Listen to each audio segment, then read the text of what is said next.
오늘 또 그대의 최고의 날입니다. 임은미 선교사 묵상입니다. 2023년 9월 23일 토요일 최고의 날. 맹인의 길을 잃지 않게 하는 것이 나에게는 무슨 뜻일까? 신명기 27장. 어제는 아침에 일어나서 기도를 하는데 하나님이 새삼 은혜에 대한 말씀을 기도 가운데 해주셨다. 모든 것이 은혜라는 어느 찬양의 가사가 저절로 기억이 났다. 은혜 아닌 것이 과연 단 하나라도 있을까? 요즘 나는 부쩍 내 나이에 대한 생각도 많아졌다. 나는 가끔 아래와 같은 말을 내 설교 시간에 한다. 내 나이 59세인데 나는 얼른 60이 되고 싶습니다. 내가 60이 되고 싶은 이유는 다른 이유가 있어서가 아닙니다. 세월 지나가고 보니 40에 몰랐던 하나님을 내 나이 50에 알게 된 하나님이 있습니다. 너무나 놀랍습니다. 이제 60이 되면 이렇게 말하게 되겠지요. 50에 몰랐던 하나님 60에 알게 되었습니다. 이러면 저는 얼른 70이 되고 싶다고 말할 것이고 70이 되면 60에 몰랐던 하나님을 70에는 이렇게 또 알게 되었네요. 라고 말하게 되겠지요. 나이가 드는 것을 좋아하는 사람이 몇일까? 나 역시 육체적으로 노화 현상이 나타나는 나이 들어감이 반갑지는 않다. 그러나 노화 현상을 보게 되는 외모보다 더 반갑고 감사한 일은 나이가 들면서 하나님에 대한 지식은 날로 더 새로워진다는 것이다. 이 일이 때로는 신기하기까지 하다. 나는 이전에는 전도서를 읽을 때 헛되고 헛되니 모든 것이 헛되다. 이 말씀을 대하면서 뭐가 도대체 이렇게 헛되다는 것일까? 열심히 잘 살면 나중에라도 이런 고백은 하지 않겠지? 라는 생각을 한 적이 있는데 요즘은 무엇이 과연 헛된 것일까? 라는 질문을 하게 되면서 어제 아침 기도 시간에 무릎을 탁 치게 되는 깨달음이 있었다. 나는 요즘 기도 시간에 주님, 제 나이에 맞는 성숙함이 필요한 것 같아요. 저로 하여금 제 나이에 맞는 성숙한 깨달음들을 허락해 주세요. 라고 기도를 드리는데 어제 주님이 헛되는 것과 은혜에 대한 깨달음과 생각을 주셨다. 모든 것이 은혜인데 내가 살면서 그것이 나의 잘함이든지 못함이든지 간에 은혜를 은혜로 깨닫지 못한 모든 것이 다 헛된 것이었구나 하는 것이다. 다시 말하면 이렇게 된다. 내가 잘한 것이 있다고 치자. 나도 기뻤고 주위 사람들도 다 기뻐해 주었다고 하자. 그런데 내가 그것이 하나님이 해주신 은혜인 줄 모르고 감사치 않았다면 내가 잘한 그 무엇이라 하더라도 그것은 헛된 것과 동일하다는 것이다. 이렇게 말하면서 이 적용이 좀 더 나아가게 되면 은혜인 줄 알았던 것은 모두 감사로 고백을 했을 터이니 그러면 내가 감사하지 않은 모든 것들이 헛된 것들이었구나까지 접목이 될 수 있다고 하는 것. 은혜를 은혜로 깨닫지 못한 삶의 모든 영역이 결국은 허무하고 헛된 것들이라고 하는 것.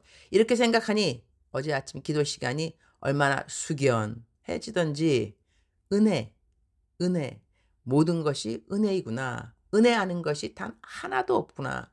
주어진 매일의 삶을 헛되게 살지 않으려면 모든 것이 하나님의 은혜라는 고백을 매 시간 잊지 않아야 하는구나. 신명기 27장 18절. 맹인에게 길을 잃게 하는 자는 저주를 받을 것이라 할 것이요. 모든 백성은 아멘 할지니라.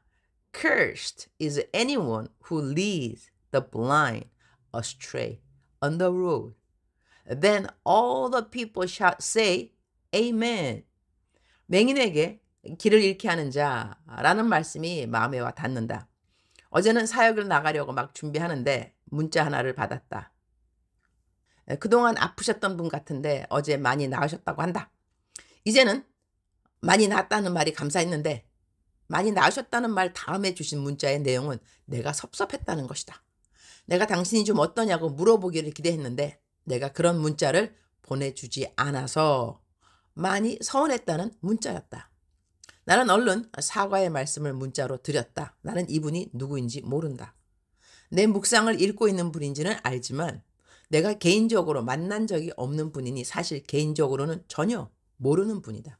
그런데 당신 아플 때 안부 묻지 않아서 서운했다는 말을 듣고 사과의 글을 보내면서 이분은 나에게 서운한 마음을 문자로 보내실 수 있는 분이었지만 많은 다른 분들이 나에게 섭섭한 마음들이 있는데 말을 못하신 분들도 많이 있겠구나, 그런 생각을 했다. 내가 일일이 다 안부를 여쭐 수 없는 많은 사람들. 이분이 이렇게 당신이 섭섭하다고 말을 한다면 내 중보기도방에 약 1000명이 있는데 그분들 중에는 아파서 당신의 아픈 상황을 기도 부탁으로 올리는 분들이 많이 있다. 그분들의 기도를 내가 꼼꼼히 다 해드리지는 못한다. 내가 하루 종일 중보기도만 하고 있을 수는 없으니까 말이다. 그리고 사실 중보기도방을 처음 만들었을 때는 내가 선교사인지라 내가 중보기도가 필요하다고 나를 위해 기도해달라고 만들어 놓은 카톡 단체방이었던 것이다. 그런데 많은 사람들이 그 방에 초대되고 그분들의 기도 제목이 많아서 이제는 그 방이 나를 위한 중보기도방이기보다는 기도가 필요한 모든 분들, 그분들이 누구라 하더라도 그 방에 초대되면 기도를 받을 수 있고 또한 다른 분들을 위해 기도를 해주는 방이 된 것이다. 그리고 그 방의 기도 용사들의 기도로 인하여 많은 기적들이 체험되어지고 있기도 한 방인 것이다. 그러나 그 방에 기도 제목이 올라오는 분들의 95%는 내가 전혀 알지 못하는 분들이다. 그분들이 아프다 할 때 내가 그분들을 모른다 해도 좀 어떠시냐고, 많이 나아지셨냐고 이렇게 물어보면 이분들이 더 큰 힘과 용기와 격려가 될 수 있겠구나, 그런 생각을 내가 당신 아픈 것에 대하여 안부를 묻지 않아 섭섭했다는 어느 분의 문자를 읽고 생각해 보게 되었다. 오늘 묵상 구절은 맹인에 대한 것이다. 영어로는 이 구절이 이렇게 쓰여 있다. Cursed is anyone who leads the blind astray on the road. 한국말로 번역하면 맹인을 길에서 잘못 인도하는 자는 저주를 받을지라, 이렇게 된다. 맹인은 어디로 나아가야 할지를 모른다. 지팡이를 보통 가지고 길을 걷는 것을 우리는 보게 될 것이다. 맹인이 길을 걷는 것을 볼 때 우리는 맹인이 어떤 장애물을 피해갈 수 있도록 길을 인도해 주기도 하고, 내가 그 맹인의 앞에 서 있는 사람이라면 얼른 내 몸을 옆으로 피해서 맹인이 막힘없이 걸림없이 길을 똑바로 가도록 배려를 해주고자 할 것이다. 우리 삶에 맹인으로 여겨지는 사람들이 있는가? 맹인에게 왜 당신은 맹인이냐고, 왜 당신이 맹인이라서 내가 당신 가는 길에 나 때문에 걸려서 넘어질까봐 왜 내가 피해야 하냐고 이렇게 맹인을 탓하는 사람이 있을까? 그렇지 않을 것 같다. 가능한 도와줄 수 있다면 그 맹인이 가는 길을 잘 갈 수 있도록 내가 옆으로 비켜서든지, 가는 길을 잘 가시라고 신호등이 빨간불이라면 내가 그 맹인에게 신호등이 빨간불이니 잠깐 기다리시라고, 초록색으로 바뀌면 아마 나는 길 건너까지는 적어도 그 맹인의 손을 잡고 건너주는 배려는 하지 않을까? 그런 생각도 해본다. 나는 많은 분들이 나에게 고맙다는 말을 해주시기도 하지만 섭섭하다, 그런 인사말도 적잖이 듣는 편이다. 거의 다 내가 모르는 분들이기도 하고 나를 개인적으로 아는 분들은 사실은 섭섭해도 내 마음이 어려울까봐 나에게 그분들의 섭섭한 마음을 말 안 하는 분들이 있을 것도 같다. 나 한국 오면 나랑 친한 내 친구들이 있다. 아무도 나에게 연락하지 않는다. 내가 얼마나 남들 도와주느라 바쁜지 알아주기 때문이다. 그 친구 중 하나는 너 항상 바쁘지? 사람들이 그렇게 많이 찾으니 나중에 너 나이 들어서 아무도 너를 찾지 않을 때가 있으면 연락해라. 나 이 자리에 항상 있으니. 이렇게 말하는 친구도 있다.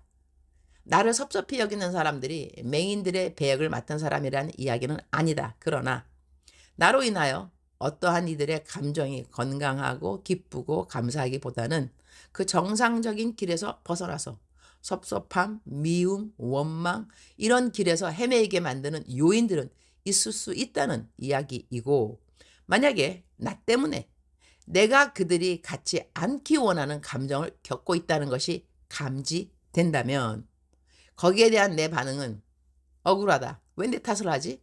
이렇게 반응하는 것보다는 그 상대편이 맹인이라는 이야기가 아니라 맹인처럼 내 마음을 잘 모를 수 있는 상황이라 생각을 하고 내가 그 사람이 가는 길에 거침이 되지 않도록 얼른 피한다거나 그 사람을 향하여 인내와 이해함이 필요하지 않을까.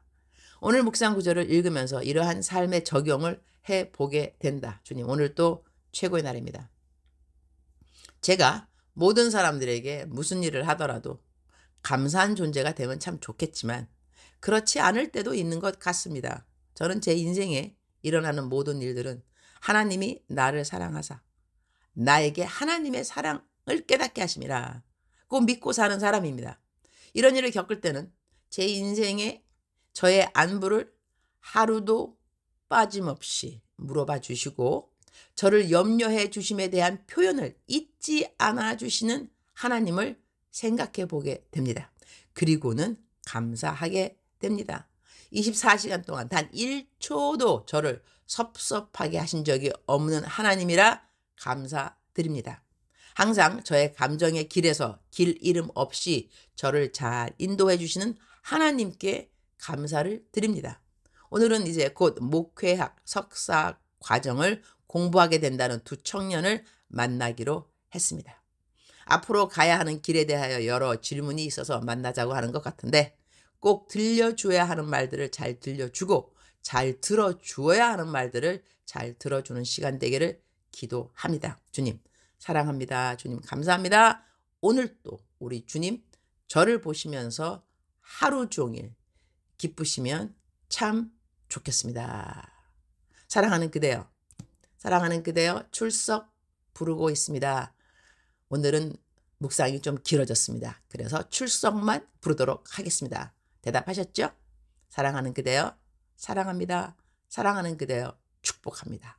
오늘도 그대의 최고의 날입니다.